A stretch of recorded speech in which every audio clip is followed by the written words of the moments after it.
Welcome, welcome. It's spooky season, so let's get spooky.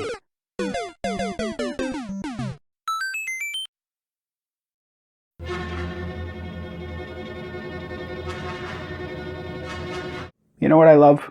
Surprises. Not the surprise of reaching into a bowl of M&Ms and finding out that someone's mixed Skittles into the bowl. No, that sucks.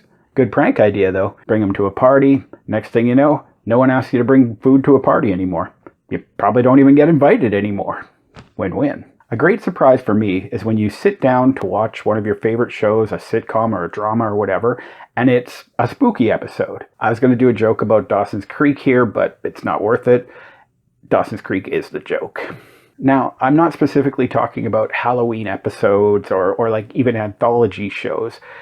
Halloween episodes are kind of expected to be spooky, and especially something like Treehouse of Horror. You know, every year there's going to be a spooky episode. And anthology shows don't have a set format, so it could be scary this week, sci-fi this week, drama, sad, whatever. Horror is not unexpected there. But a show that doesn't do a horror episode every year or just is very much a kid's show suddenly doing a spooky episode is when it gets cool. When Punky Brewster one-offs some scares, that's something special. For this video, for fun, I'm going to put these episodes into not one, but two tier lists. The first tier list will be entertainment. It won't be a critiquing of the entire show. Many of these shows I haven't really seen enough of to give it any real critique. It's just a specific episode and how well it stands up on its own. The second list will be the spookiness, the scares. Of course, we're talking about sitcoms and dramas and shows that really aren't even trying to be scary. So what I'm going to focus on is how well they use the horror tropes. So get ready for laughs, nostalgia, maybe a discovery or two. Hit that like button. I think it lights up when I say like button. Go ahead and do that. Subscribe, and let's go.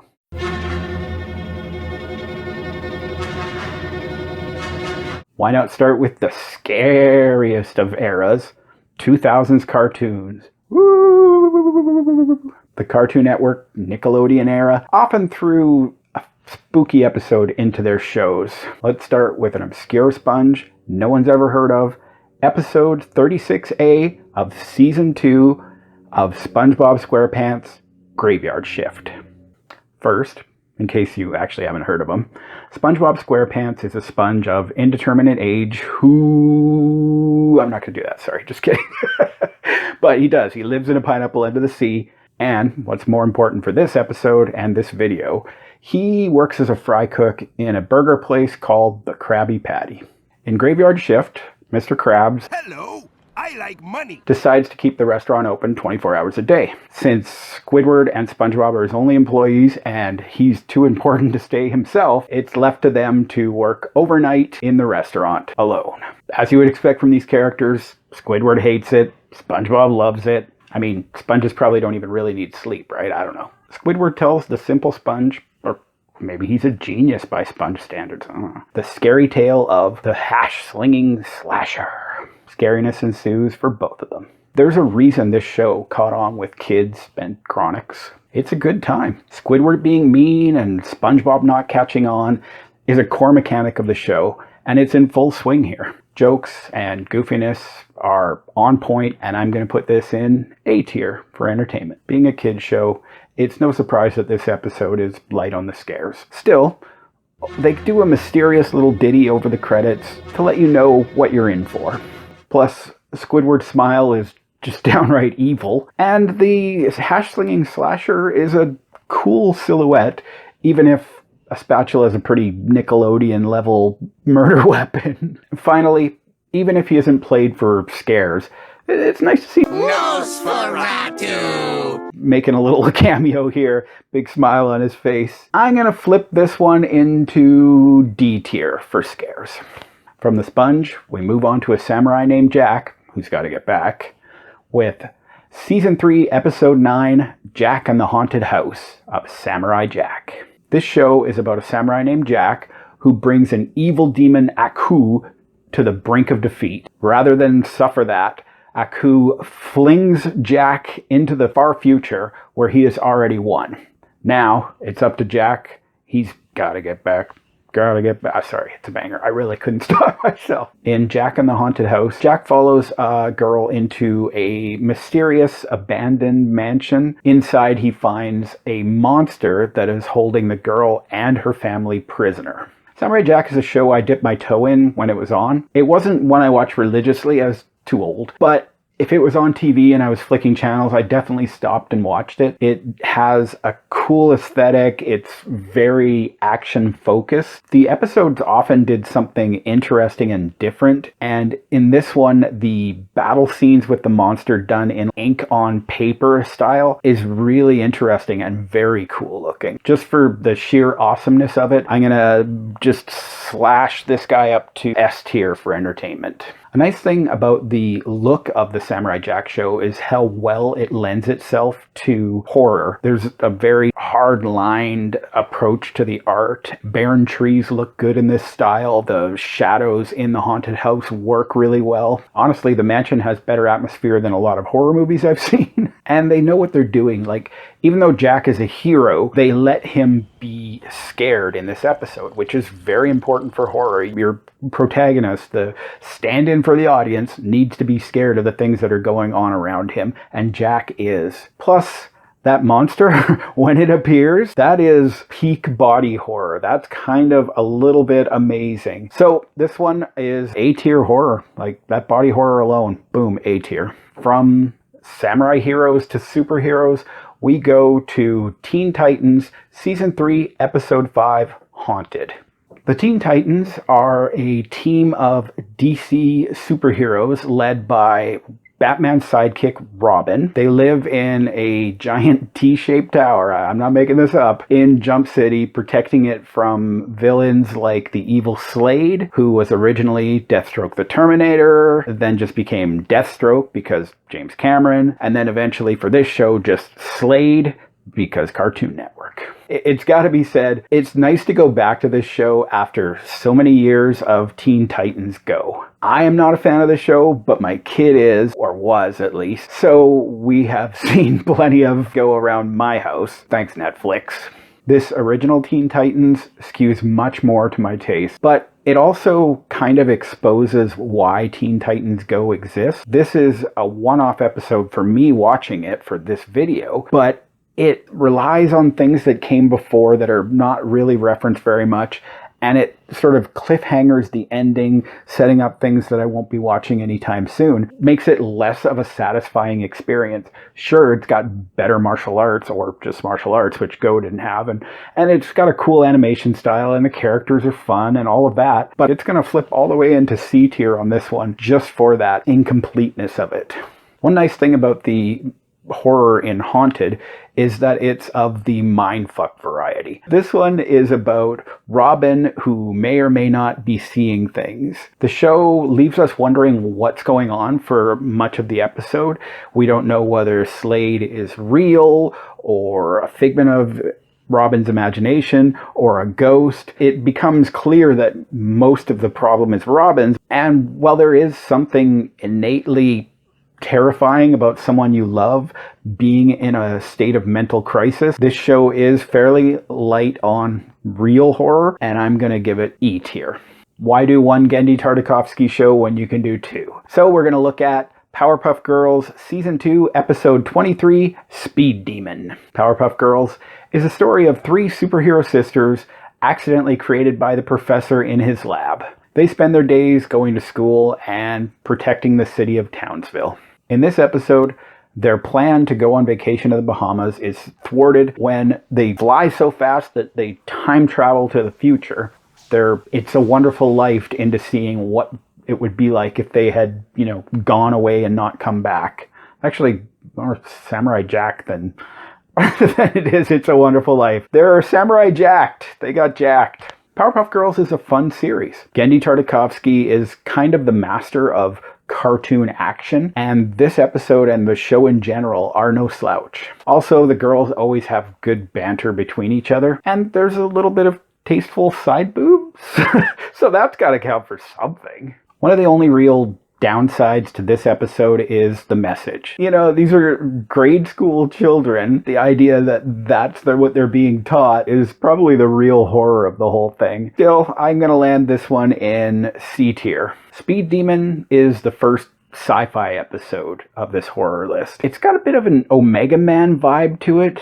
All the people they meet in the future are gross and bumpy. In fact, it kind of has like a Omega Man by way of those Ren and Stimpy close-up shots to it, that sort of level of grossness. The pieces are there to land this one in D tier for scares. We're going to orange splat our way back to Nickelodeon with Season 4, Episode 14 of Hey Arnold, The Headless Cabbie. Hey Arnold is the story of a young boy named Arnold and his adventures with his friends in the inner city where they live. I almost called it a coming-of-age story, but of course, characters in cartoons don't age, so... In The Headless Cabbie, Arnold is having a sleepover with his friends and they're all telling scary stories. When the tale of a monkey cat, which is a cat with a monkey head sewn on, which is awesome, it's too awesome to be scary, Arnold decides to tell them a tale of the ghost of a handsome cab driver who's been decapitated. When hunger brings them out onto the streets where the story took place, spooky things start to happen. The actual story of The Headless Cabbie is kind of fun, and I would tell it around a campfire. Arnold and his friends are a little bit too laid back. They don't tell jokes, and the show isn't really funny. I'm kind of surprised because I remember watching the show back in the day, like occasionally it would be on TV. I remember liking it. I don't remember disliking it. But here it really is distinctly not funny. It's almost a kid's drama in a way. Not that there's a lot of heavy drama going on. Not a lot of comedy either. So for that, I'm going to walk this one right into the D tier for entertainment.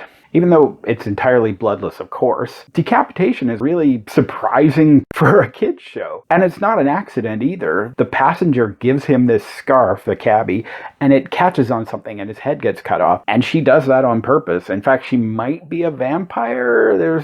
She laughs like one. Still, the art style of this, that typical Nickelodeon 90s look, is really what stops this from being scary at all, unfortunately. So I'm going to put this in C tier for scares.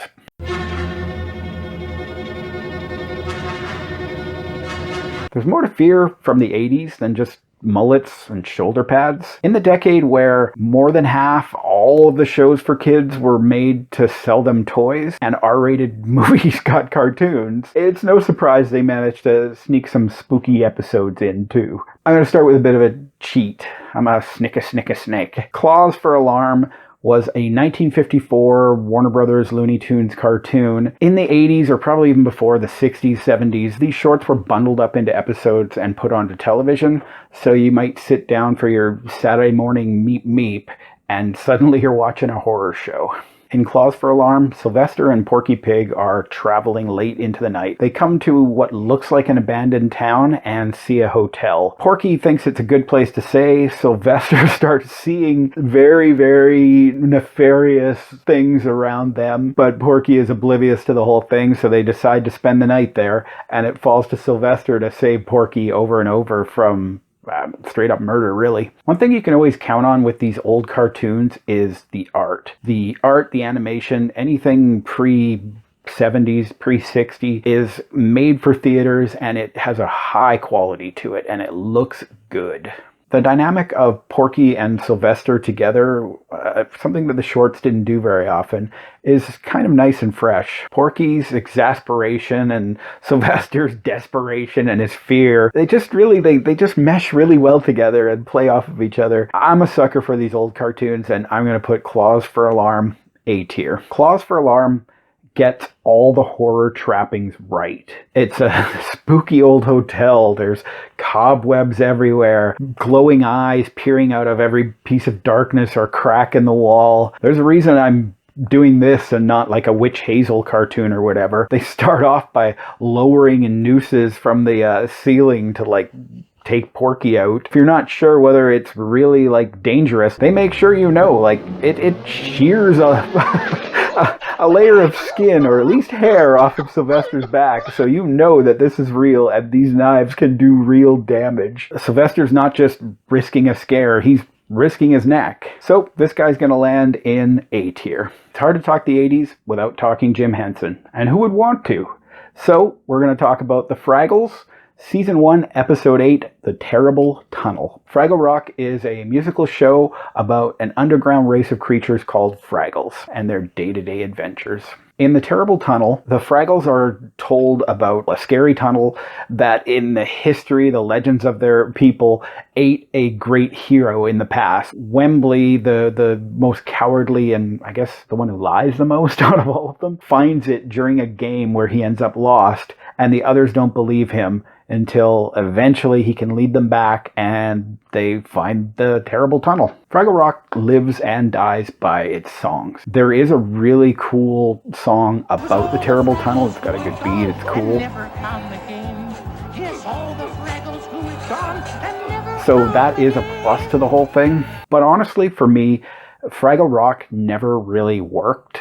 It's, I guess, supposed to be light and fun, but there's something depressing about these creatures stuck in this place. They're like hemmed in on all sides, not just by the rock, but by ogres over here that they can't get past, and humans over here, and they're hunted by everything they see other than the doozers. And it just, I don't know, it always felt very depressing to me. And this episode doesn't really do much to dispel that, so they get right into C tier. Fraggle Rock does a decent job of finding that kids level horror. The show itself skewed younger than The Muppet Show, and it really does a good job of towing the line while still finding time and space for some chills. They have creepy spiders, and the musical cues at times are a bit spooky, like very horror movie-ish. And the voice of the tunnel, even the idea of it luring Wembley towards it, is pretty cool. Also, getting eaten by a tunnel is it's pretty good. You put that in a Dungeons and Dragons setting and you got a pretty wicked monster. Also, speaking of monsters, I gotta give it points for the fact that this is not some wounded animal at the end of the tunnel, or like the tunnel has a sore tooth and needs help. It's a monster. It's eating people. Watch out for it. There's no equivocation on that. I appreciate that, especially in a kids horror show like this. With that, of course, it's still only going to get up to D tier. Can't have a kids show without kids on a show, unfortunately. Doubly unfortunate because now we're going to talk about Punky Brewster, Perils of Punky, Season 2, Episodes 6 and 7, a two-parter, our first two-parter. Punky Brewster is one of the many cute orphan gets adopted shows that filled the 80s. This one stands out by being about a girl and not much else. In Perils of Punky, she and her friends, as well as her foster father and a neighbor, go camping. For some reason, 5-year-olds are sent out to gather firewood, and they get lost, of course, finding themselves in a cave where Native Americans recruit them to stop an evil spirit and save the world, I guess. This is very much a tale of two episodes. They are wildly different in terms of entertainment and scares, so I'm gonna review them separately. There is a lot to rag on with episode 1. Punky and her friends are annoying. They do that sort of put-down humor. We go in that cave over my dead body.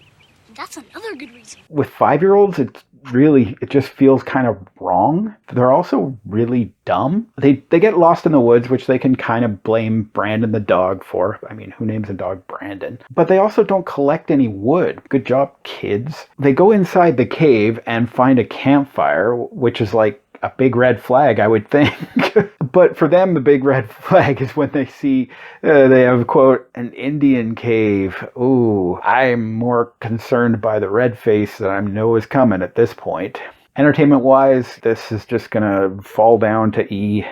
There isn't much horror in episode 1 either. They do a low angle on the lake at the very beginning and a Friday the 13th-ish music. Getting lost in the woods is scary. But really, that's about it until the very end. When they finally enter the Cave of the Evil Spirit, the cave closes behind them, which is kind of cool.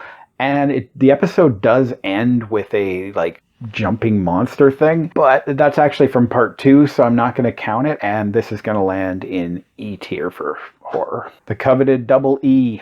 Episode 2 is when things get good. I don't know, they back-end loaded this thing. It's got everything good that happens in the two-parter is in part 2. Honestly, it's kind of amazing how different and better this episode is. Like, this lands in A-tier level better and amazing. Everything good is in part 2, including the scares. There's a bit of light-hearted body horror with a guy who's stuck in the walls, literally, like in pieces, waving his arms and dancing and stuff. We finally also see the spider that was teased at the end of the part 1, and it's pretty dang awesome. Got a creepy mouth, and when it dies, it like bleeds out this white milky substance. It's pretty gross.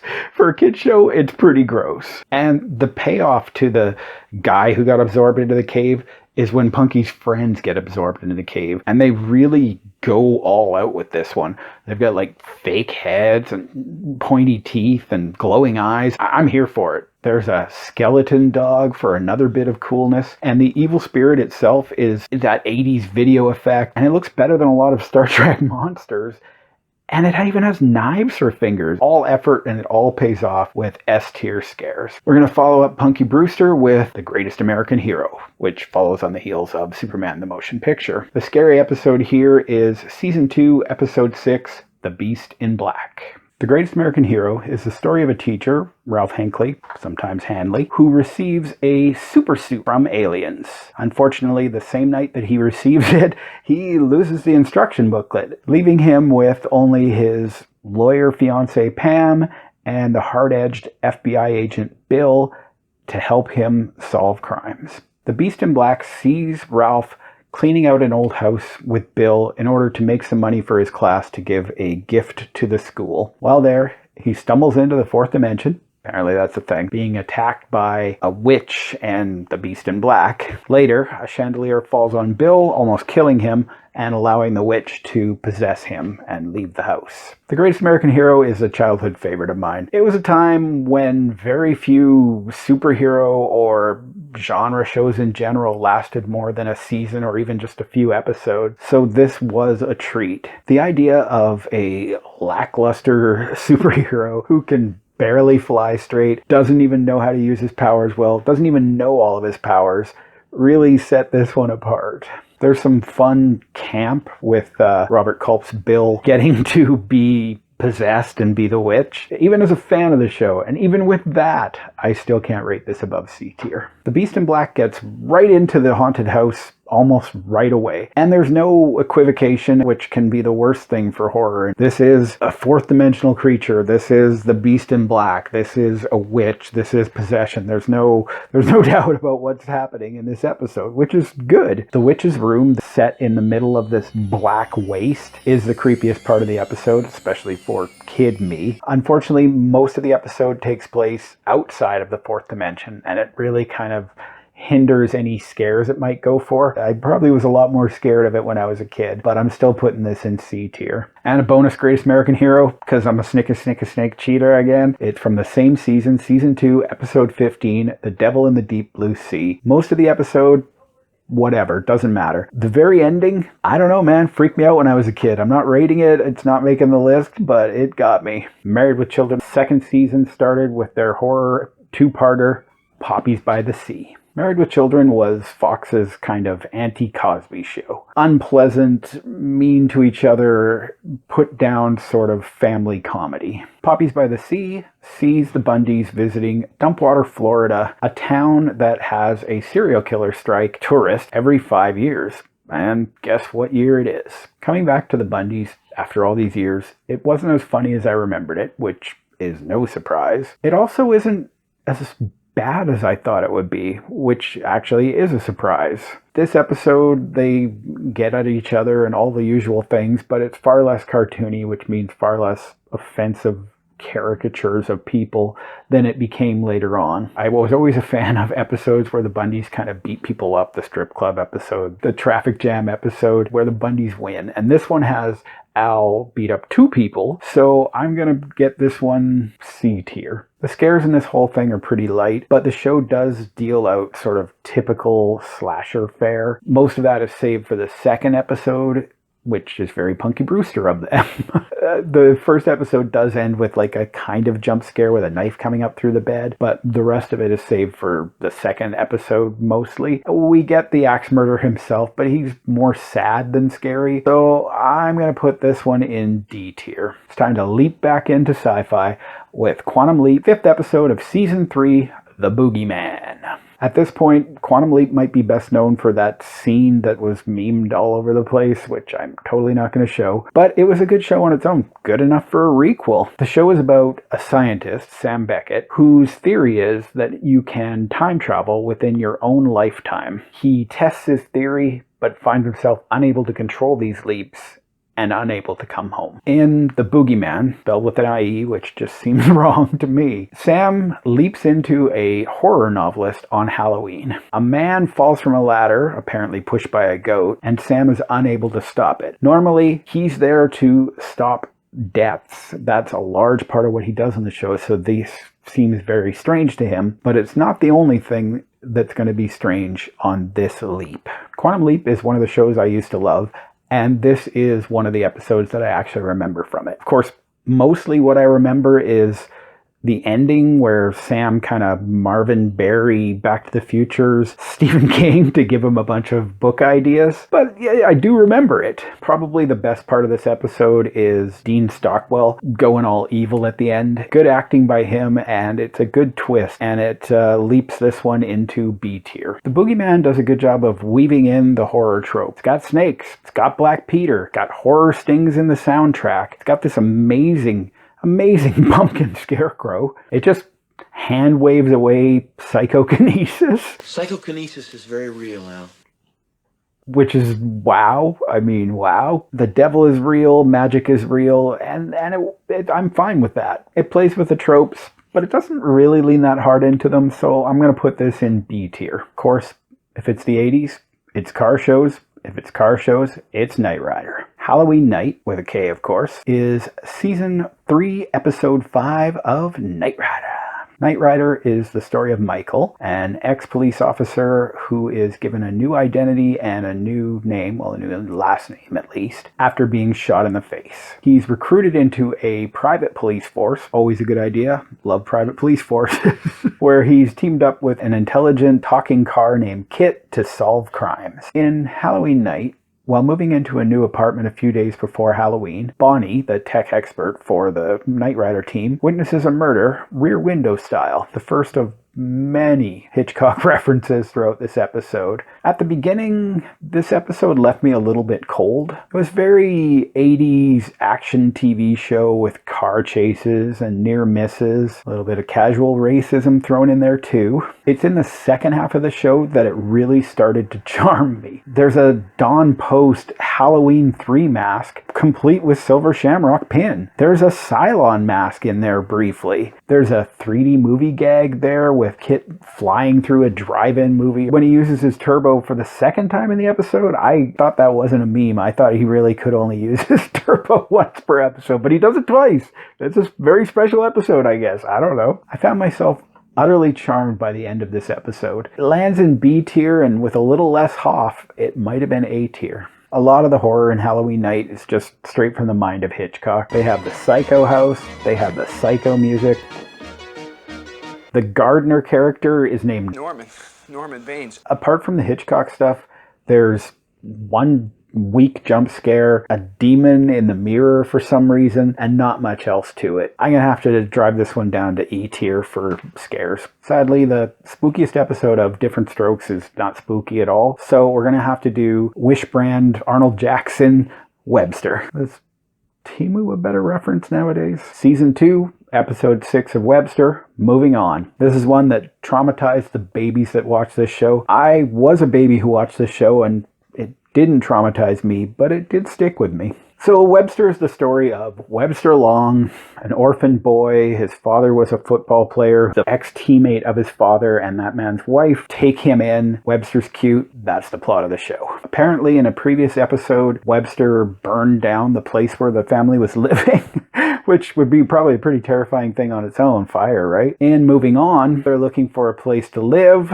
They find a large older house. Catherine, the wife, loves it, but George and Webster don't, and they might be a little bit scared of this place. The best thing in Moving On is the older couple, the quirky, maybe a little creepy couple who own the house that they're looking at. It's odd because this is the 6th episode of the 2nd season, but the older couple is in the opening credit. I expect they were brought in to up the comedy. They are actually quite funny in a show that isn't that funny. Another cool part of this episode is all of the secret doors and ladders and all of these things in this house. When I was a kid, of course, I like most people I imagine, I always wanted a house with secret doors. And now that every YouTuber has one, I still want them. Even with all of that, this is still going to climb on down to D tier for entertainment.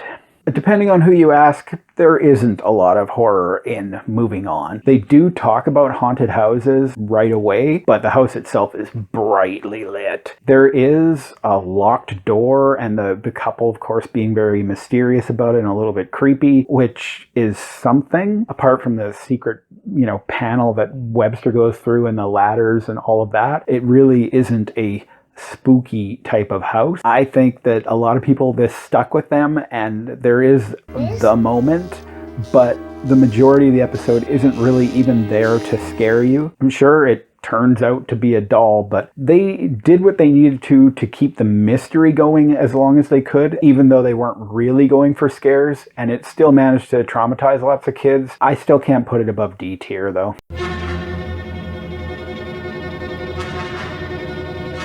Moving on, get it? Like Webster, get it? You get it. You get it. Star Trek's Cat's Paw, Season 2, Episode 7, is their horror entry. Admittedly, they did an episode about Jack the Ripper, but when it's written by Robert Bloch, the author of Psycho, like Cat's Paw is, it's the episode I pick. Star Trek was pitched as Wagon Train to the Stars, and that's kind of what it is. The crew of the Enterprise travels through space, encountering problems and meeting new races. New life, new civilizations, boldly doing something and somebody wasn't there before.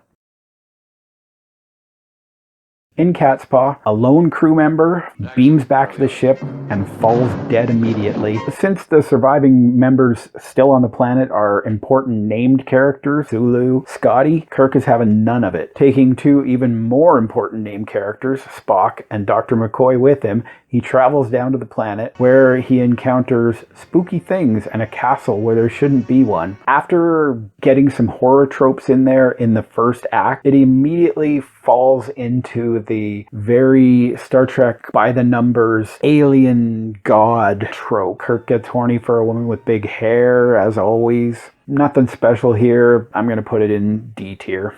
That said, there is some horror here. A red shirt dies, shocked Pikachu face. Macbeth's witches show up to drop some bad poetry. And that's not me, that's Spock throwing that shade. Very bad poetry, Captain. There's fog everywhere, and a castle, and a dungeon that could be straight out of a Corman movie. Perhaps the only real impact this had on Star Trek going forward is the giant cat in the doorway that was used over the end credits in reruns, at least. And that's not much. Sorry, Mr. Bloch, this guy's going D tier. It's likely that all of the Star Trek series had a spooky episode, but it seems like from the people I spoke to that Star Trek The Next Generation is the only other one that had one that people really remember. And that episode is Schisms, Season 6, Episode 5 of Star Trek The Next Generation. Next Generation really just took the format of the first series and updated it. It's still a crew traveling through space to seek out new life, new civilizations, just about 100 years later. In Schisms, Riker wakes up not feeling rested, and it turns out he's not the only one. With the help of Counselor Troy, he and the others reconstruct their shared dream that they've all been having. It's a dark room and creepy medical instruments. The best part of Next Gen has always been the characters, and this episode doesn't do anything new or particularly special with them.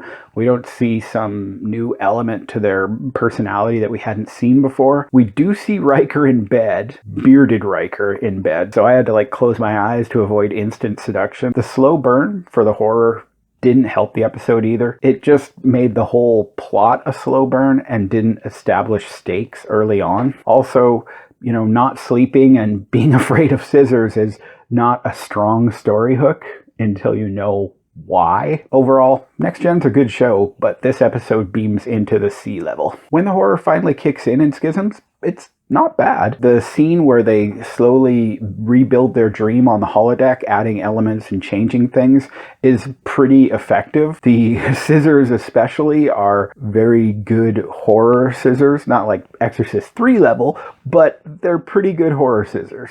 The moment where they realize that Riker's arm has been severed and reattached just slightly off is pretty effective body horror. And the abduction scene at the end where he finally wakes up on the bed is pretty effective, and it draws on those typical real life and also sci-fi horror movie tropes of the abduction. The elements of horror are there, but the general episode undercuts them at every stage. So I'm going to put this one at D tier.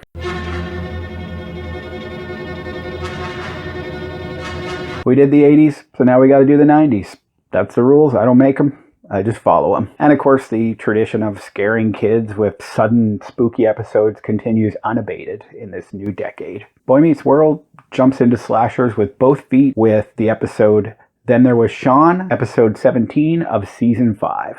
Boy Meets World is a coming-of-age story starring Fred Savage's brother. They grow up, learn about the world, a coming-of-age story. In Then There Was Sean, after spending the whole class gossiping about the breakup of Cory and Topanga, the group finds themselves with 90 minutes, holy crap, 90 minutes of detention. A skull mask killer stalks them through the hallways, killing off them and anybody else left in the school. A lot of the charm of Boy Meets World hinged on the will they and won't they Cory and Topanga storyline. This episode takes place after that has essentially played out for the first time. Of course, they're going to get back together, but at this point, they have broken up and we've seen them together. So it really lost a lot of the momentum of what made the show popular. The humor skews very young, too. There is one good joke where there's like competitive screaming.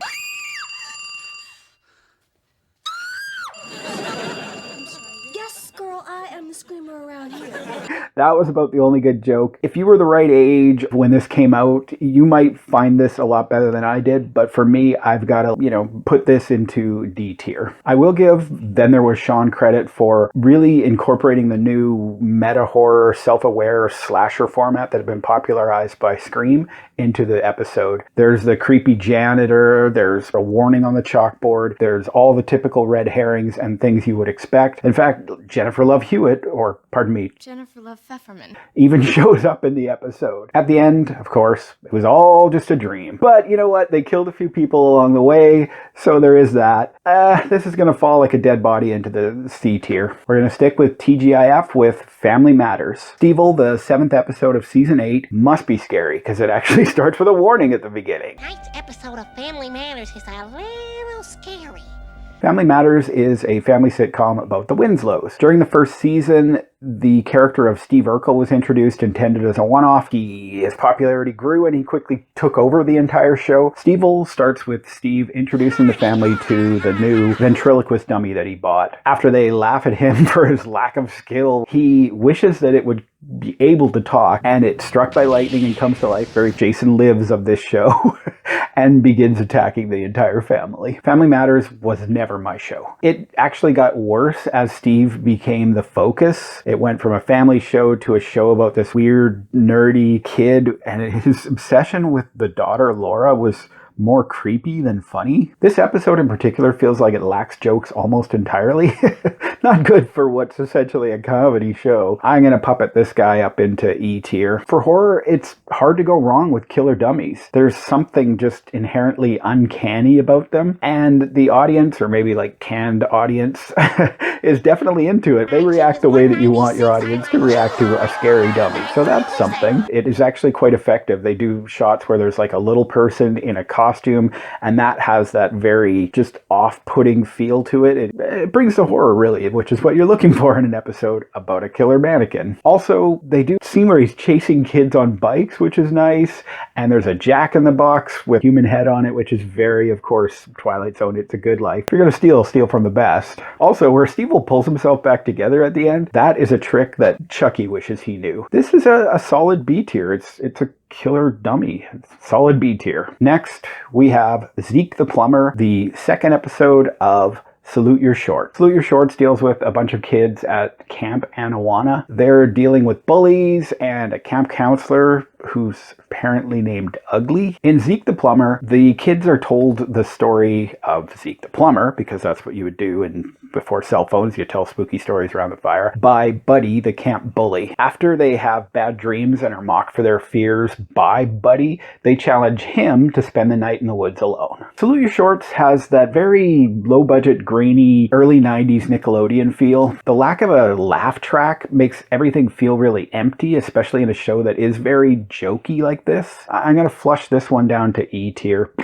Zeke is very much the highlight of this episode. Like his mask with the little bloody Band-Aid on it. He looks like Leatherface in this thing. And his attack is like a plunger to the face. Is there anything more disgusting than the idea of a plunger on your face? Without going for gore, that is about as gross out as you can get for this sort of kids format. Add to that the bad dreams that they have, and you have something that's a solid C tier horror. From Bad Nick to Good Nick, we go to The Adventures of Pete and Pete, another early Nickelodeon show. Pinned, season 3, episode 10, is probably their best horror episode. Pete and Pete is a goofy, reality-ignoring show about two brothers with the same name, for some reason, growing up in a small town. In Pinned, Big Pete decides he wants a letter jacket. Wrestling seems like the best bet for him, and when he finds out that as a fourth stringer, he doesn't even have to fight, he just needs to show up for every one of the practices, it seems like a pretty good deal. But after a run-in with the school bully, the bully switches schools and takes out everybody ahead of him in his weight class so that he will be forced to fight him. Pinned isn't the best episode of the show. It's mostly a Big Pete episode, and Little Pete's absence or minimalization is felt in that. One Pete is not enough Pete. It's Pete and Pete. It is clever the way that this episode uses the jock as a foil to the bully, and there is some of the show's quirky humor in this, but as much as I love Pete and Pete, this episode is getting pinned at C tier. One big horror point for Pinned is that this bully kills. He shoots some kid in the head or blows him up, it's not really clear. He sucks a kid into a hand dryer, and you do not survive that. There is a bed crushed. Hey, this is great. Very splat. And there's a scene where the bully pulls out one of his own teeth as a way of making weight for wrestling. Metal, but also horror. Despite all of that, it really isn't playing it for horror, so I've got to put this in D tier. From low budget Nick, we go to the highest budget show, Young Indiana Jones. The Indiana Jones movies always had magic in them, but it wasn't until the end of the show, season 2, episode 22, that Young Indiana Jones got spooky with Transylvania, January 1918. Young Indiana Jones chronicled the adventures of the character before the movies. Two different actors played him at two different ages as he interacted with major characters and events in the early 20th century. Horror director Dick Maas directs this episode that sees World War I spy Indy traveling to Transylvania. What do you do in Transylvania? You fight Dracula. One of the things that makes Indiana Jones so fun is Harrison Ford's swagger. Sean Patrick Flannery is fine in this, but he definitely lacks that. Another big piece of the movies is the action set pieces. The lower budget of the TV show really takes that out of the picture. They do their best, but it's definitely lacking that. This is an okay episode of an okay show, and it's gonna swing its way into C tier. It takes a while to get there, but Transylvania, January 1918, understands the assignment. There's a tiny bit of gore early on, delivered by a special delivery, but mostly the early going in this episode is just typical adventure fare. It really isn't horror until they get to the castle. Once they're at the castle, though, we get impaled bodies because, you know, Vlad's gonna Vlad, and some spontaneous combustion, but ultimately it doesn't even really play with a lot of the horror tropes that you could easily get into with vampires and Dracula. So I'm gonna put this one at C tier. Much like Indy, PBS's Ghost Rider ends with its scariest story. Attack of the Slime Monster, Season 3, Episodes 9 to 12. Ghost Rider was a show made for PBS about a team of kids solving mysteries and crimes with the help of a ghost that could only communicate via manipulation of written words. In Attack of the Slime Monster, the team is trying to win a contest by writing a scary story about Gooey Gus, a popular new monster toy. Each of the characters adds more to the story, and the whole thing plays out for the viewer. One of the main things this episode of Ghost Rider focuses on is the actual act of writing. I don't know if this is typical of the show, but it did play in classrooms, not mine, thank God. So it could easily have been something they did in every episode. Here, they teach the viewer to focus on atmosphere and other elements that are useful for horror writing. The monster elements are kind of fun, but the kids are mostly boring, so I can't get this anywhere more than sticking it into D tier. Gooey Gus is a pretty good monster. The idea of a worker being stuck in a bubblegum factory and buried under molten bubblegum is horrific. That's a terrible way to die. He's also really gross looking, and he kind of looks like a purple Toxic Avenger, which, yeah, that's points. That's win right there. He starts out doll-sized, of course, and he's still a threat at that size. He gums people up again and again, but they do the intelligent move of evolving him into like a 6 or 7 foot monster, which is, you know, exactly what you want to do with your horror story, with your monster story. You want the creature to change over time and become more threatening, and they get that. The final melting of Gooey Gus is also quite nice in a 90s TV special effects kind of way. I'm going to give this one a B tier for horror. X-Files is a show that's always been horror adjacent, but everyone knows that there's only one real horror episode, and it's not the one written by Stephen King. Sorry, Stephen. Home, the second episode of season 4, is the scariest and most disturbing episode of the show. Maybe even the most disturbing on the whole list that I put out today. X-Files is a science fiction show about 2 FBI agents, Mulder and Scully. They work together on all the weirdest cases at the Bureau, one of them the Believer and the other the Skeptic. In Home, a baby is buried in a field only to be discovered the next day by children playing baseball. The X-Files team is called in because the baby is horribly mutated. They soon realize that the nearby farm and its inbred family is the source. This is a Monster of the Week episode of X-Files. It doesn't trade in the overarching mystery, conspiracy, alien storyline that the show often does, and I'm fine with that. The banter between the two leads is always tight, and the script by Morgan and Wong, 2 of the more prolific writers on the show, and 2 who went on to write horror movies like Final Destination, is quite good. This episode is a solid B tier. The horror in Home is right there from the beginning. It's lightning and thunder and crying babies. And the discovery of the baby is also a really grim and visceral moment that actually matches well with the very brief glimpse that we get of the baby later in the episode. X-Files is probably the most adult show that I've reviewed in this whole video. So it's not surprising that it's also the grimmest, but it also goes the extra mile. The mutant attack on the sheriff is brutal, and even though they cut away from it, the moment where they discover his wife under the bed, very, very dark. It also mirrors with a equally shocking moment when the 3 boys' mother-wife character is pulled out from under the bed. Lots of people might consider X-Files horror all the time, but this is their horror episode, and it's peak horror for TV. I'm going to put this one S tier for horror. Dawson's Creek. I told you I was going to do it. 4 Scary Stories is episode 9 of season 5. It's one of a handful of horror episodes they did, but it's the one that is most remembered of them. Dawson's Creek is a coming-of-age teen drama series, the story of Dawson and his friends in a small town. And if you've seen one, you've seen them all. In 4 Scary Stories, Joey, Jack, and Pacey return from watching a horror film completely disillusioned. They decide that the best way to really scare themselves is to tell scary stories. Joey goes first as a way of proving her courage. Of course, Katie Holmes went on to marry Tom Cruise, so I think she proved her courage in real life quite well. No Dawson in this episode of Dawson's Creek. Just Creek, I guess. Get rid of Pacey and the rest of the cast, you might actually have something. The characters were a little long in the tooth for teen drama at this point, and the show really wasn't much to start with. I'm gonna have to put this in D tier.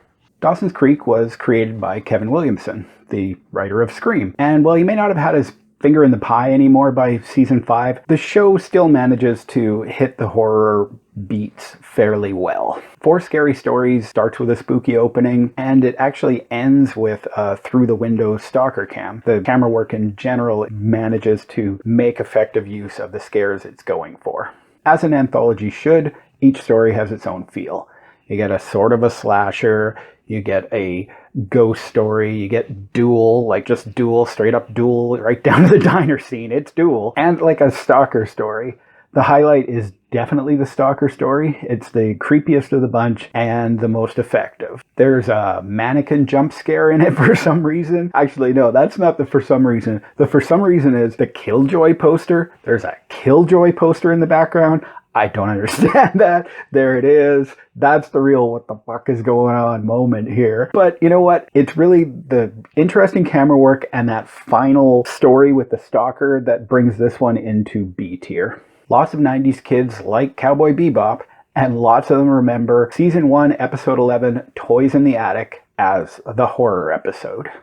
Cowboy Bebop is a sci-fi western anime about a team of bounty hunters called cowboys who travel the solar system. Bad luck often finds them broke, but they power on. In Toys in the Attic, the crew of the Bebop is between jobs and bored. Unbeknownst to them, a blob-like creature has escaped from a refrigerator in a forgotten hold. Its bite can put them down and eventually kill them, so they have to deal with it. Cowboy Bebop has a crisp sci-fi look to the art that really works with the semi-serious tone. The show has jokes when it needs to, but it can also be serious when it needs to. In Toys in the Attic, the crew has some good character moments, and it feels like, as someone who has never seen the show, I can jump in and still enjoy it. It almost feels like a standalone episode, and being that it's probably the only Monster of the Week episode of the show, it works for what it is. I think the show might be worth watching. Oh God, I've opened a can of worms. Tell me about how right I am or wrong for not watching it earlier in the comments. But this actual episode is just gonna fly right into C tier.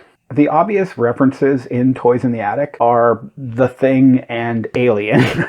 In fact, the Thing feeling to this episode made me worried for the dog. I didn't realize he was such an important character as he apparently is. I was starting to think that he was going to get thinged. The one unexpected reference is Shivers. I mean, you put a woman in a bathtub with a slimy monster, and you know, that's where my brain's going. Still, despite making some cool references, the actual threat is not necessarily there. It becomes a ticking clock, and the monster itself is largely undefined, so I'm gonna have to put this one in D tier.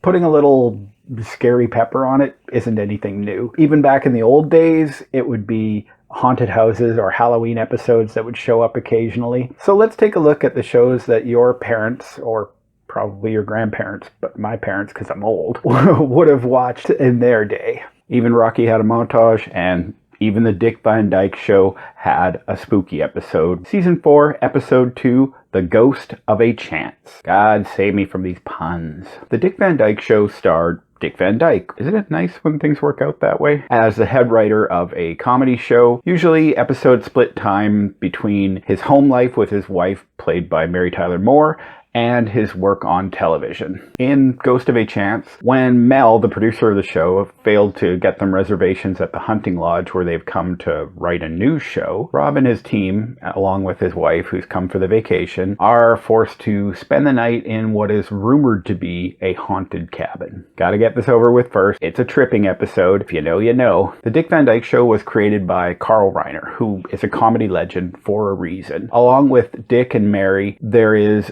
Rosemary and Maury Amsterdam, who round out the funny part of the cast, and they do great at it. The show is full of sparkling wit, and the actors all play scared very well. Rob! They have that sort of comedy fear. As always, The Dick Van Dyke Show may rank higher than this, but this particular episode is gonna stumble into the B tier. The Ghost of a Chance has a very cat and canary feel to it. A lot of the horror comes from hands reaching out and grabbing people from dark spaces. Once they get into the cabin, there's a creepy dude. Nobody's lived here for 3 years. There's a floating ghost head inside of a mirror. It has that sort of classic horror feel to it. The final reveal is that it's a candid camera ripoff show, which is kind of fun, and they do leave time at the end for more jokes, which is also quite good. It's not horror per se, so I'm going to put this one into C tier. From the funny to the truly terrifying, we come to Edith's 50th birthday party, episodes 4 and 5 of season 8 of All in the Family. All in the Family is a family sitcom. Archie Bunker is the bigoted patriarch of the family, longing for the days. The show juxtaposes his views against the more enlightened ones of his family, especially his son-in-law, Michael. It was famous for the things it took on, but what really made it work was the comedy writing being so good and the actors really coming together as an ensemble. Edith's 50th birthday starts out normal enough. Gloria is planning a surprise party for her mother. You're gonna say happy birthday? You're gonna blow the whole surprise in your surprise party? And needs to get Archie out of the house so he won't spill the beans. Once alone, Edith receives a couple of visitors, the second of whom is a police officer, or a man who claims to be a police officer, searching for a rapist in the area. It quickly becomes obvious he is the rapist. After a long struggle, Edith fights him off, and then it's left for her and her family to pick up the pieces. A lot of the humor in All in the Family comes from insults. And by the 8th season, of course, they've got this banter down really well. And look at this! Ain't that pretty, huh? Even if it is something that they've been doing so long that it kind of feels a little stale. The biggest, most notable thing about this episode is the horror is horrific and it doesn't feel tacked on. It is the plot. It's also hard to talk about this in terms of entertainment. This is not an entertaining episode, but it is an excellent episode that is really, really well written, and I have to put this into A tier. The moment in Edith's 50th birthday where the police officer describes the suspect right down to his tie, and it's just him, blue and gold striped tie, is real horror. The attack goes on and on. Edith has so many chances to escape that are taken away from her again and again that it just ratchets the tension up again and again. When she finally escapes, and by her own hand, it is triumphant. All that's left is the trauma. Brutal. This is S tier horror. There's nothing that compares. So after that, we're going to lighten things up a bit, and you can't get too much lighter than A Trip to Mayberry. The Andy Griffith Show, Season 2, Episode 4, The Haunted House is their spooky episode. Widower Andy Taylor lives in a small town with his son Opie. As sheriff, he deals with a lot of the problems of the sleepy bird. In the haunted house, Opie hits a ball into an abandoned haunted house. Luckily for him, the house is very creepy and it's already got broken windows, so he's probably not going to get in trouble for that, but he does need to get his ball back. He and his friend are scared off, and then Barney comes and he's scared off, and finally it falls to Andy himself to retrieve the ball from the house. The Andy Griffith Show is like comfort food. It's warm, it's pleasant, you can wrap yourself up in it and be comfortable. The characters from Andy to Opie to Gomer to Aunt Bee, who isn't in this episode, are like old friends. The comedy is always pretty light and goofy, but it's still a good time. In this particular episode, I have to call out Barney. He is scared of the house, but We can't leave him in there. I gotta go back. he goes back in despite being terrified. You know, good job, Barn. Anyway, I'm gonna tiptoe this one into C tier. The haunted house isn't scary, but it does touch on some of the tropes. There are cobwebs and secret doors, which are all nice touches. They even mention the Twilight Zone, which is obviously a plus. And the eyes in the paintings, watching people, look pretty good. In fact, I cannot figure out how you can get your eyes that close. They really bug out in a way that doesn't seem possible. I don't know, maybe they're fake eyes. Still, I can only put this one in D tier. Time for some Little House. The Monster of Walnut Grove is season 3, episode 5 of the show, and it's their entry in the spooky family genre. Little House on the Prairie was a historical Western drama about the Ingalls, farmers in a small town called Walnut Grove. It's loosely based on the novels by Laura Ingalls Wilder. In The Monster of Walnut Grove, on Halloween Eve,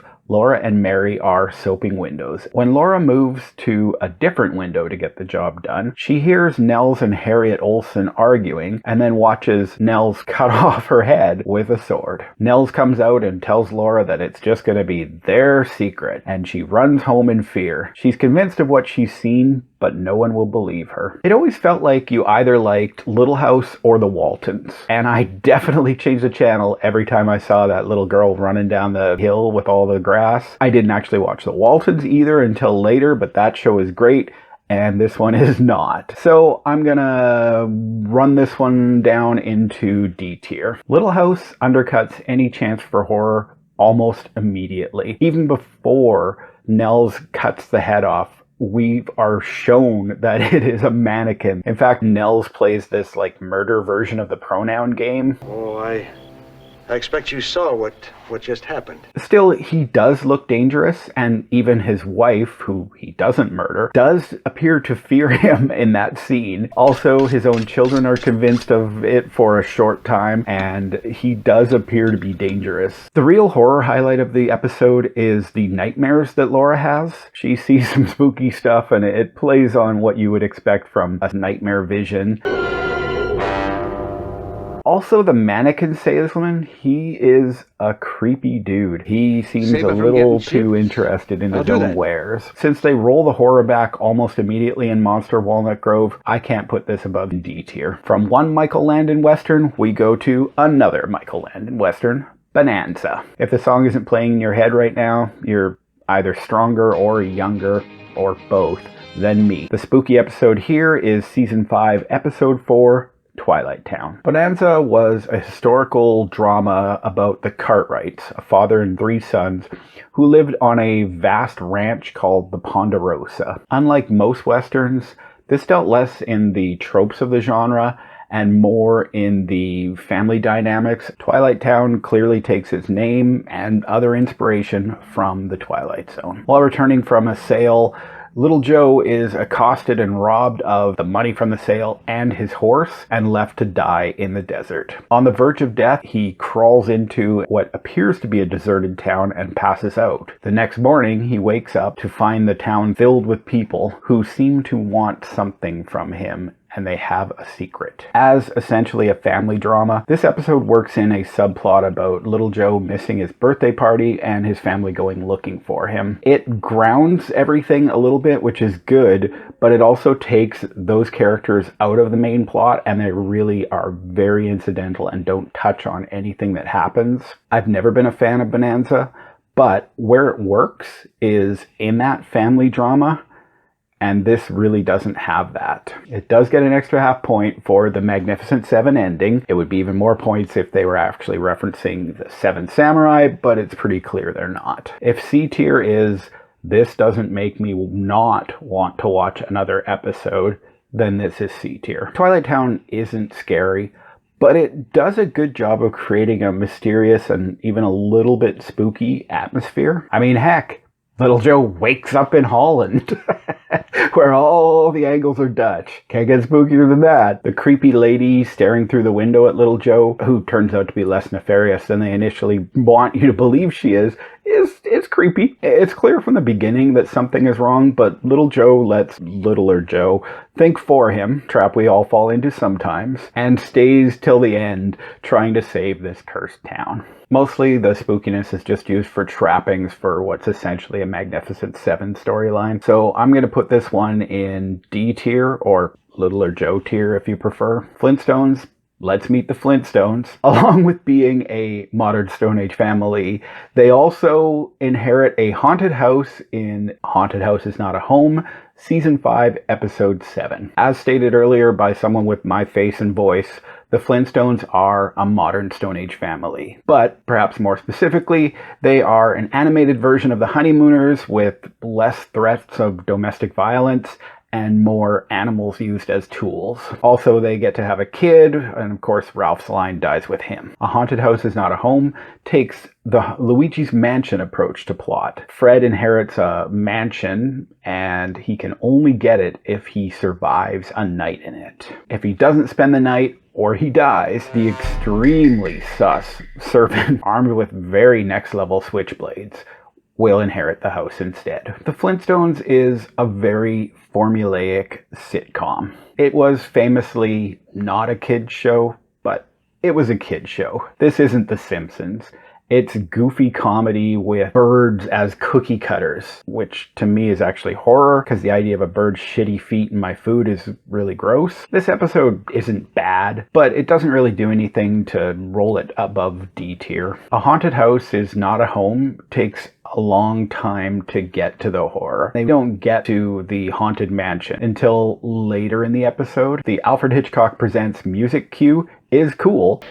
I will now read the last will and testament of the late J. But it doesn't happen until about a third of the way into the episode. And while the three Goonie servants have some wicked weapons, they don't really have the same threat of, say, something like claws for alarm. It never feels like they're really going to be able to hit Fred. In fact, the most horrific moment is when Fred goes nuts at the end. There it feels like someone might actually die. Still, Haunted House is good horror fare, and attempted murder, you know what, that works too. So I am going to put this in B tier, surprisingly. Now we're going from an okay cliche sitcom to a terrible cliche sitcom, Gilligan's Island. Up at Bat, the premiere episode of season 3 is a gothic horror. Gilligan's Island is the tale of a disparate group of people who find themselves shipwrecked on an uncharted desert isle. Their wish to get home is constantly thwarted by the actions and accidents of an idiotic and clumsy first mate,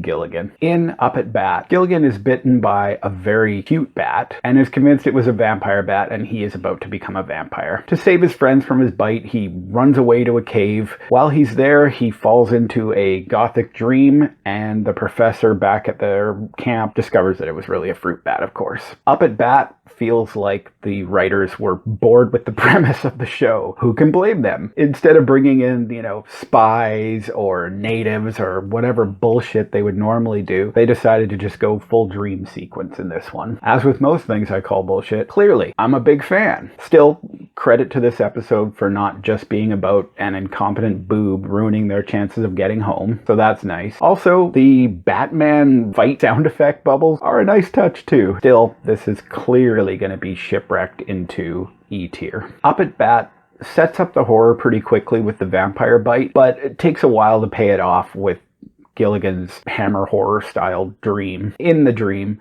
they do get the horror trappings right, and Ginger makes a hot vampire. I gotta call out this mic shadow on a studio production. 3 seasons in, they've got mic shadows. That's like the scariest part. Still, for that fearless vampire killers vibe, I'm gonna give this C tier. From formulaic sitcom trash, we move to classic family comedy with Leave It to Beaver. Season 2, episode 23 keeps it simple with the name The Haunted House. Leave It to Beaver follows the misadventures of Theodore Beaver Cleaver. He is a young boy, naive, making his way through the world with guidance from his parents and his older brother Wally. In the haunted house, Beaver and his friends are spooked when a woman, obviously a witch, greets them from the porch of the local haunted house. She hollered at us, and she had horns and a broom and everything. Things get worse when his mother lines up a job walking that woman's dog. Leave It to Beaver is a classic show for a reason. Jerry Mather's Beaver is so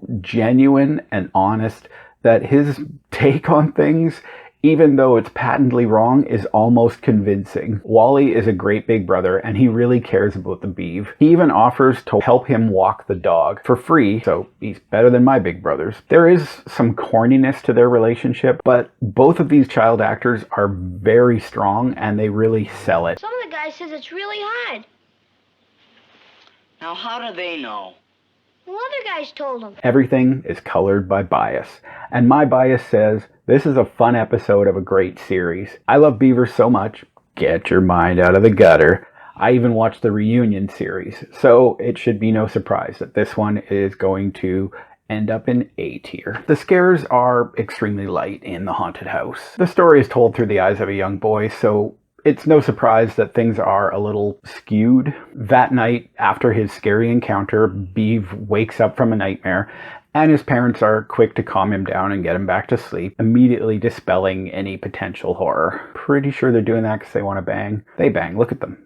They bang. That said, the woman on her porch did look a little witchy. I can't really blame his young mind for filling in the blanks, but I do feel bad for this lady. Still, the spooks in this episode are pretty light, so I'm gonna have to put this in E tier. After the light, frothy glory of the Beav, we move into the fun and goofy or grim and gritty, depending on which era we're talking about, MASH. It should be no surprise here that we're going with the grimmer era of the show with Dreams, Season 8, Episode 22. MASH tells the story of a mobile army surgical hospital during the Korean conflict. The ragtag staff of the 4077 travel to stay close to the front lines and deal with the casualties immediately, while also trying to maintain their humanity and their sanity. Dreams checks in with the staff after a particularly harrowingly long surgical shift. When they can finally catch a few winks, the war still manages to creep into their dreams. MASH is a goat show. It really is. The early episodes really carried over the sort of comedy spirit of the movie, but these later episodes with their darker themes were just as good. The real focus of the show often was the characters, and this is a very character-focused episode. I mean, you can't get more character-focused than getting right into people's dreams. So I am going to stitch this one into the S tier. To be honest, Dreams is not a particularly scary episode. Sure, war is hell and all that, but this is more drama than horror. To be even more honest, this episode freaked me out when I was a kid. The first dream is Margaret getting vulva blocked, and that's not too scary. Hers, BJ's, the Colonel's, all of their dreams are more sad than scary. Winchester and Father Mulcahy, theirs are the weird dreams. The warm-up for the horror is Klinger's dream, which has this post-apocalyptic feel to it, but it's Hawkeye's dream that really has the scares in it. Perhaps that's not too surprising. This episode's directed by Alan Alda, the actor who played Hawkeye. He gave himself the best part, maybe. The scene that really got me as a kid is when his arms are like falling off. That terrified the crap out of me. It's probably a nostalgia pick. I mean, all of these are kind of nostalgia picks if I've seen them, but I have to put it in B tier for that one scene alone. Well, we did Little House, and now we're going to do the good rural drama from the 70s, The Waltons. They dipped their toes into the supernatural with Season 7, Episode 5, The Changeling. The Waltons is Earl Hamner Jr.'s semi-autobiographical tale of a family living on a mountain in rural Virginia. Early seasons focused on John Jr., called John Boy more often. Later, it expanded to include more of the family and a larger focus after that character went off to war. In The Changeling, Elizabeth, the youngest daughter, is turning 13 years old. She resists and fears this change to womanhood, and that discomfort manifests as supernatural events around the house. Sadly, this episode takes place in the later seasons when John Boy had gone to war. Since his character is a stand-in for Earl Hamner Jr., does that mean he was called Earl Boy by his family? John Boy's absence was keenly felt. As much as I love this show, this episode is D tier. The Changeling gets poltergeistery right away. There is no ambiguity about it. Also, it turns out this might be another Annabelle prequel. Annabelle Creations Origins Beginnings.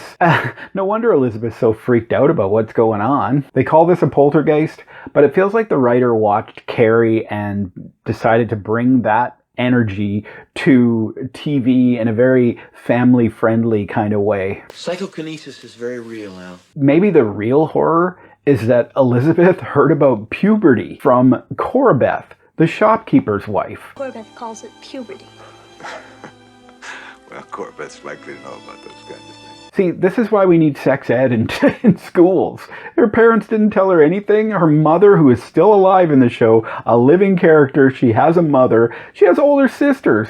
And it's the shopkeeper's wife who's telling her about puberty. Insane. With all that, I gotta put this in B tier for horror.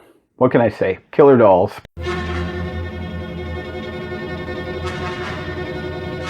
Finally, we move into the 2000s and 2010s live action this time. Not sure if you've been waiting for these, but here they are. Let's start with Everybody Loves Raymond. Episode 9, Season 7, She's the One. She's not the one. May not be horror, but it had an impact on the people who saw it. Everybody Loves Raymond was a long-running sitcom about sports writer Ray Barone and his wife Deborah. His intrusive parents and his dopey brother Robert round out the cast and bring many of the conflicts. She's the One is an episode that focuses largely on Ray's brother Robert. I was never a fan of the show and never really watched it, so I can't say for sure, but I feel like most episodes didn't focus on him. It makes this kind of feel like a B plot to me, like when a show's been going on too long and suddenly there's an episode about the guy who runs the gas station or something. Robert feels like the gas station guy. There are some good jokes, and The Frog Woman of Massapequa is an awesome plot device.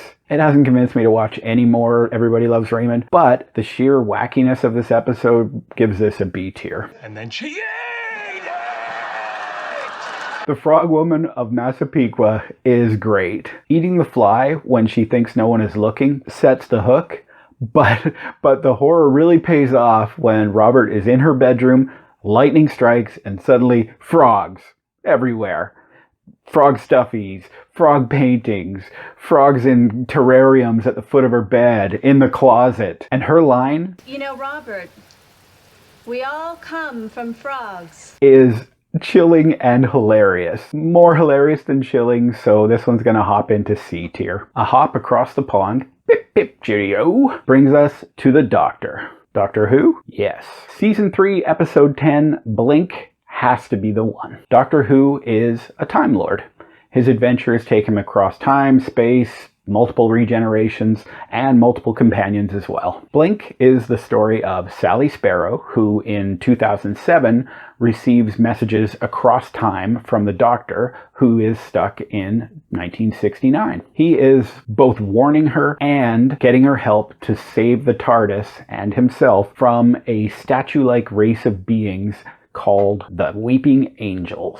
I haven't seen enough Doctor Who to have a favorite Doctor, but David Tennant is many people's favorite, and I can see the appeal. He has a sort of manic, controlled chaos energy that's really entertaining. That said, he isn't in Blink much. It's mostly about Sally Sparrow. I have seen a few episodes of Doctor Who. They tend to deal more with space and monsters rather than time travel, surprisingly. So this did feel different than that. I really enjoyed the way that they used the time travel in this. I mean, they did Back to the Future 2 letter idea, which is cool. I would say this is better than a typical Monster of the Week episode, though the monster is very top shelf. Ultimately, I gotta put this one, just blink it right up into A tier. Blink does horror right. You start with Urban Explorer, Dark and Stormy Night. Good, great, love it. When Sally leaves the house, she hasn't realized anything, but the audience is seeing the weeping angels in the windows, which is a great setup for the horror that's going to come. It does have a slower second act, like building and exposition heavy, but they do use angels that are clearly stalking her as a way to keep the tension flowing.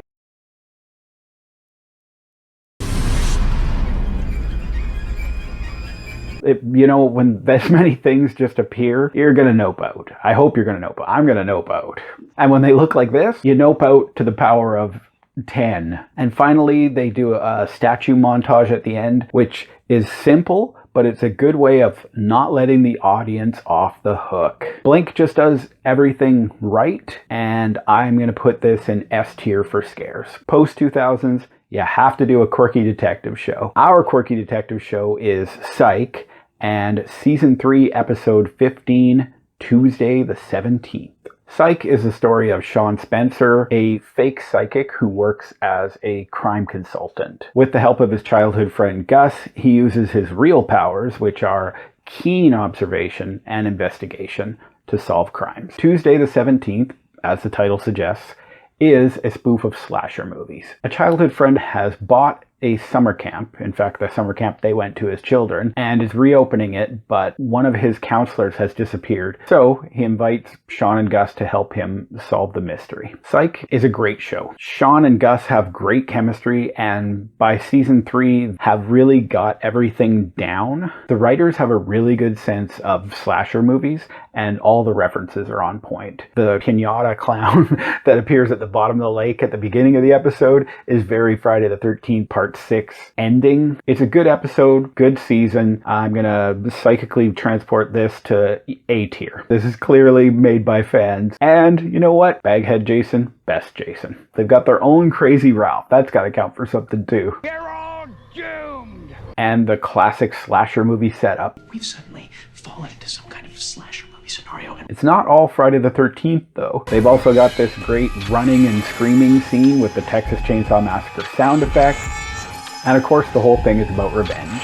Just for getting everything right and including so much slasher stuff, this has to be S tier. If we're going to do detectives, we might as well do medical detectives with the episode Lost Souls, Season 3, Episode 3 of the show Body of Proof. Body of Proof stars Dana Delaney as a former neurosurgeon who has become a medical examiner. The show balances her professional life solving crimes and her personal life raising her daughter. Lost Souls starts with a woman dying in the ER after what is either a fit of demonic possession or possibly drugs. Investigation turns up her father, a religious zealot who believes she was possessed, and eventually her sister starts to evidence the same symptoms. Medical crime thrillers are a dime a dozen. This one has a lot of TV level stars giving TV level performances. The plot of Lost Souls makes it a little fresher than your typical fare, and I don't think I've ever seen a possessed person in an ER before, so that's something. But ultimately, this episode is just going to be in the morgue, E tier. There isn't much by way of scares in Lost Souls. The spontaneous crosses appearing on the body is kind of cool, and they do the old trick of like figures rushing by the camera unseen. The best moment is probably this crab walk. You can see her thinking, where are my stairs to walk down? Ultimately, of course, the real enemy was PCP. We knew it all along, or we should have. They do a sort of, how did she know this fact about me kind of okey doke, but it's not much. This one's gonna sit C tier for horror. And finally, to test our knowledge, we return to school. Specifically, the hallowed halls of Greendale Community College, with Community's Season 2, Episode 6, Epidemiology. Community is the story of a group of people of wildly different ages and backgrounds who become friends after forming a study group at Community College. The simple premise leads to many, many wacky and out there adventures for them. Epidemiology is about as out there as you can get. When the dean of the college buys army surplus for a Halloween party, it turns out that he has bought zombie juice. Just go with it. On the advice of the army, the dean locks everybody in the library. The gang must avoid getting bitten while also trying to turn down the thermostat, as cold is the only cure for the virus. First, to quell any fears, this is not the gas leak season. This is peak Community. This is not bending to reality. I mean, Donald Glover does a wicked cosplay scene of him fighting off an alien, and after that, some ladies turn him down. That's not reality. Dude should have been drowning in it. Even more so, I'm a cool, sexy Dracula. I make love to ladies and I survive. you throw in a George Takei voiceover and Pierce as Fat Kirk, and this is an S tier episode. Epidemiology uses the horror tropes in a knowing and intelligent way. A zombie attack at a party, especially a locked location like the library, is just good horror, even if this show minds it for laugh. The zombies look cool. The ABBA soundtrack during the big attack is great. This kiss is terrifying. And cat jump scare after cat jump scare is awesome and very Garth Marenghi of them. And honestly, just by locking them in with the zombies, they get more scares out of zombies than most zombie movies can. So I'm going to put this one in A tier. Alright y'all, thanks for watching the video. I'm sure I missed something that you like. If there's something that you think I should have covered, let me know and maybe it'll end up in next year's video. Don't give me The Simpsons because, again, it's not about shows that always do a Halloween episode. It's about the ones that stand out. I'd love to hear from you.